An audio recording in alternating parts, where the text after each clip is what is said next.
working together with Plug and Play and the ACA, we are able to accelerate the growth and the rate of entrepreneurship and innovation right here in Arizona. That is why I'm so excited to officially announce Plug and Play accelerateAZ, a program of the Arizona Commerce Authority. This is drawing in not only the startups and supporting those startups, but the capital that goes along with it.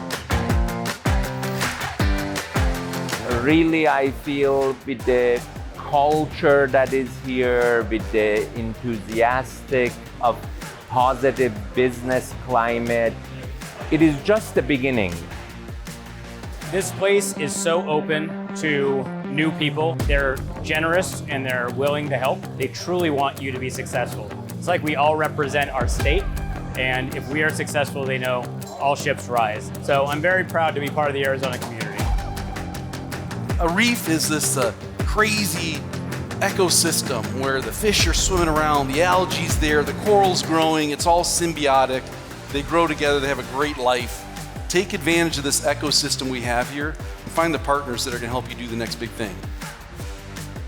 The capital's starting to come here, the structure's here, and then larger groups like the ACA that are dipping their fingers into so many different parts of the ecosystem to support it and help give them the tools they need to grow faster and better and smarter and make a bigger impact locally. This is the first program of its kind that I've seen, which is trying to pull all those factors together under one roof so we can have an entrepreneurial success in Arizona. Our state has long been a place for innovators, risk takers, and groundbreakers. With strategic initiatives like Plug and Play, accelerateAZ, the sky's the limit. We are able to accelerate the growth and the rate of entrepreneurship and innovation right here in Arizona. There is plenty of opportunity ahead of us, and we have only scratched the surface on what is possible.